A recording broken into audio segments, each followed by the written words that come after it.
Salut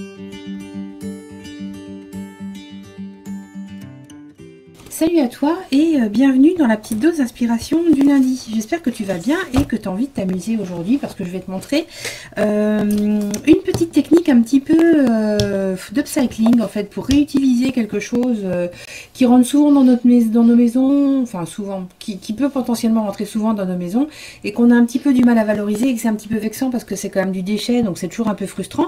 Et ben moi je vais te montrer un truc pour valoriser ce truc qui rentre sans aucun doute chez toi aussi et que tu seras content d'apprendre à transformer. Alors, le truc en question, c'est ceci.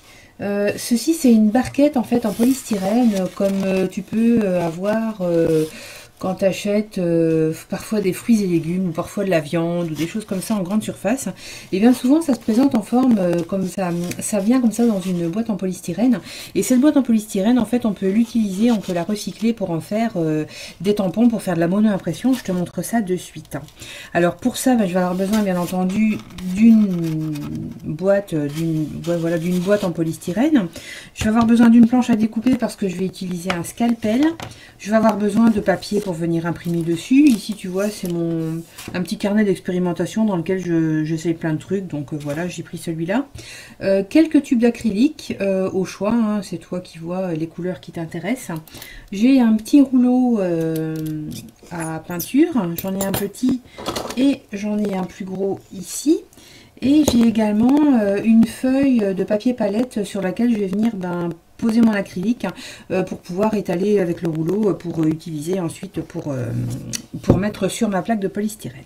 Et j'ai aussi besoin de quelque chose qui va me servir à graver en fait. Ici tu vois j'ai pris un porte-mine tout simple dont je ne sors pas la mine en fait, comme ça je vais pouvoir graver dans mon polystyrène. Ok, donc pour commencer, tu t'en doutes bien, il va falloir commencer par désosser notre boîte en polystyrène.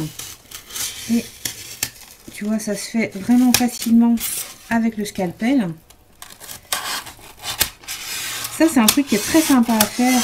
J'espère que tu m'entends bien pendant que je parle avec ça, là. C'est un truc qui est très sympa à faire avec les enfants, par exemple, parce que c'est quelque chose qu'ils peuvent tout à fait réaliser eux-mêmes. Et qui est... Voilà, je vais parler seulement maintenant. Voilà, maintenant que j'ai fait du bruit, je peux parler. Je disais donc, c'est quelque chose que tu peux tout à fait utiliser facilement avec les enfants, qui est facile à mettre en œuvre, parce que c'est quelque chose qu'ils vont pouvoir emporter avec eux et qui seront fiers en fait d'avoir utilisé, et donc c'est toujours assez valorisant. Donc tu vois ici, j'ai des petits bourrelets en fait, je vais les enlever aussi parce que je vais avoir besoin d'avoir une surface bien plane, bien entendu. Donc, on enlève ça également. Alors si la technique t'intéresse, mais que ce genre de boîte ne rentre jamais chez toi, je t'avoue que chez moi c'est très très rare quand ça rentre à la maison. C'est pour ça que j'essaye toujours de valoriser quand ça arrive. Mais si chez toi c'est quelque chose qui ne rentre jamais et que c'est quelque chose que tu as envie d'expérimenter, tu peux tout à fait trouver des plaques de polystyrène de ce type-là dans les magasins de bricolage. En fait, ils vendent ça pour isoler derrière les radiateurs par exemple.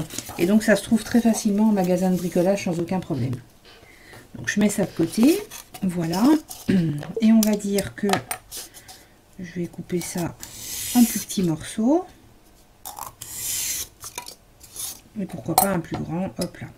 Et maintenant il va me rester à graver en fait, tu vois j'ai un côté où il y a des choses qui sont déjà thermoformées dans le polystyrène, donc je vais rester sur le côté lisse, et je vais venir graver des choses dedans.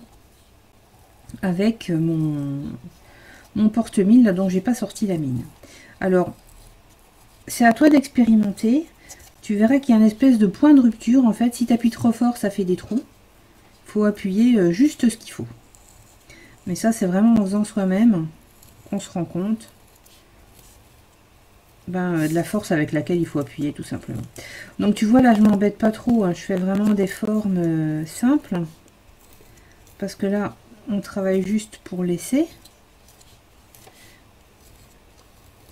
À toi de voir si tu as envie d'aller plus loin, faire des choses un petit peu plus construites, un petit peu plus réfléchies. Voilà. Et je peux éventuellement voir si je rajoute des points par-ci par-là, est-ce que ça va fonctionner? Ici, vraiment, c'est une question de test, de tentative. C'est du matériel qui ne coûte pas grand-chose. Donc, autant y aller à fond dans l'expérimentation et tester les choses. Voilà, j'en ai fait un. Ici, on pourrait partir sur quelque chose de peut-être un peu plus végétal.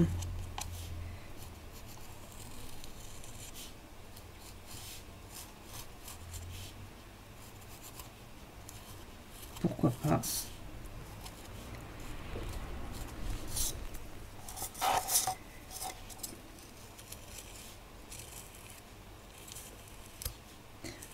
J'aime bien sortir du cadre dans ce genre de choses. Donc, je ne m'en prive pas.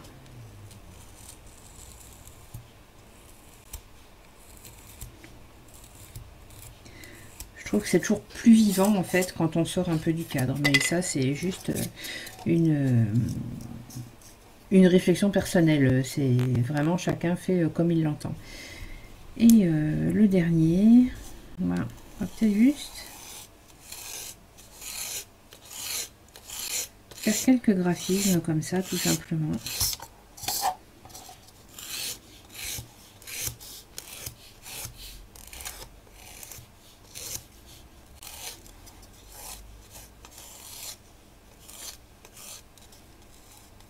Ok. Et là, tu vois, j'ai mes 3 petites plaquettes de polystyrène que j'ai gravées. Je vais me trouver une petite page libre ou pas, peu importe. Je vais venir mettre un petit peu de peinture sur ma palette. Je vais remonter un peu ça parce que sinon tu vas pas voir exactement ce que je fais. C'est un peu frustrant. Voilà. Hop, hop. Bien.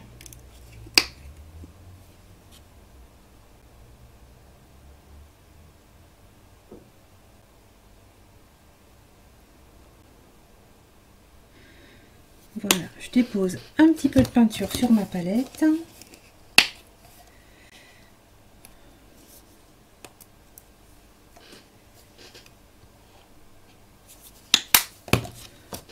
Je mets ça sur des endroits différents, comme ça je vais pouvoir venir l'étaler tranquillement sans que ça se marche les uns sur les autres. Tu vois, je trempe juste un peu mon rouleau dedans. Je viens étaler la peinture sur mon petit tampon là. Voilà, comme ceci. Et je vais venir le poser sur ma feuille de papier et je vais l'écraser avec mon autre rouleau.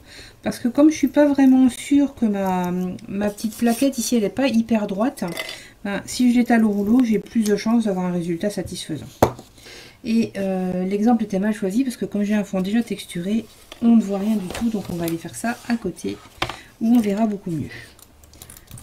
J'ai pensé en même temps que je le faisais, je me suis dit mauvaise idée. Et c'était effectivement une mauvaise idée. Voilà, donc je recommence. Après ce rose est très pâle aussi, ça n'aide pas. Je viens le poser là. Et je passe un petit coup de rouleau par-dessus. Et là voilà, on a quelque chose de beaucoup plus satisfaisant que je rapproche pour te montrer. Et tu as vu, ça nous fait une impression qui est assez intéressante, qui est loin d'être parfaite, hein, on est d'accord. C'est quelque chose de très approximatif, mais c'est exactement le genre de choses que moi j'adore. Cette approximation, là, je trouve ça vraiment, vraiment chouette, quoi.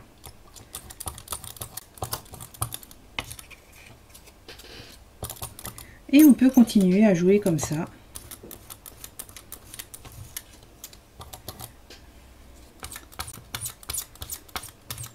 Avec nos différentes couleurs. Ça, c'est le genre de tampon qui est vachement sympa pour faire un fond, par exemple. Qui va vraiment apporter une texture vraiment chouette, hein, grâce à la texture déjà qui est propre au polystyrène. Tu vois, ça nous fait quelque chose qui est vraiment très sympa. Et après, ben voilà, tu as compris le truc. Hein. Tu essayes tous ceux que tu as fait. Tu vois ce qui te plaît le plus. Est-ce qu'il faut creuser davantage quand tu graves en fait ton motif? Est-ce qu'il faut creuser plus profond, moins profond? Est-ce que si tu mets plus ou moins de... comment dire, d'acrylique sur ton tampon, bah, qu'est-ce que ça change. Enfin, après, il y a plein de variables d'ajustement. Ah, là, j'ai pas osé appuyer assez fort.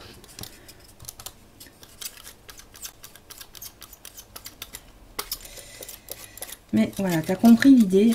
C'est vraiment de venir s'amuser là avec ces petites plaquettes de polystyrène qui pour le coup finissent par être utiles en fait. Ne finissent pas bêtement à la poubelle une fois leur rôle d'emballage terminé. Parce que ça c'est quand même trop dommage de jeter. Voilà, tu vois, on a des choses qui sont vraiment, vraiment, vraiment... Putain, à l'endroit, c'est mieux. Vraiment sympa. Et on va tester la dernière, celle-ci là. Bon, ben, on va la mettre là, mais avec du foncé, comme ça on verra bien ce qu'on a fait. Voilà.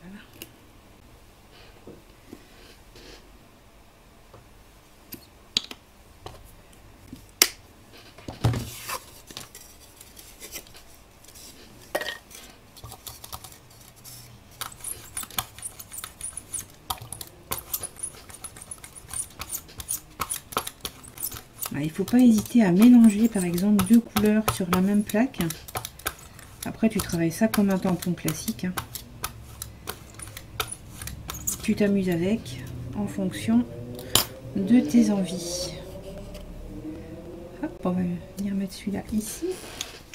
Un petit coup de rouleau pour écraser correctement la petite plaque d'impression. On soulève. Et on a vraiment une texture qui est super sympa. Évidemment, si on met un peu plus d'acrylique, on aura quelque chose d'un peu plus gras, d'un peu plus épais. Moi, j'aime bien ce côté un peu impression fantôme. C'est pour ça que je règle bien mon acrylique, en fait, pour éviter d'avoir un taux de remplissage trop important, mais d'avoir vraiment cet effet un petit peu vieux mur décrépit que j'aime beaucoup. Voilà, c'était le petit truc du lundi. Tu vois, on l'a vraiment juste survolé, mais t'imagines bien... tout ce que ça ouvre en fait comme possibilité avec ta petite plaque de polystyrène. Là on peut vraiment créer plein de choses. J'espère que ça t'a intéressé, j'espère que tu as trouvé que c'était une chouette petite idée créative. Si tu en fais quelque chose, surtout n'hésite pas à partager sur le groupe Facebook, à nous montrer ce que tu en as fait. Et bien il me reste à te dire à la semaine prochaine, amuse-toi bien. Et puis surtout n'hésite pas, n'oublie pas d'écouter ta petite voix intérieure, pardon, ta petite voix créative là qui te pousse un petit peu plus d'intuition. C'est super important que tu y prêtes l'oreille. À très vite.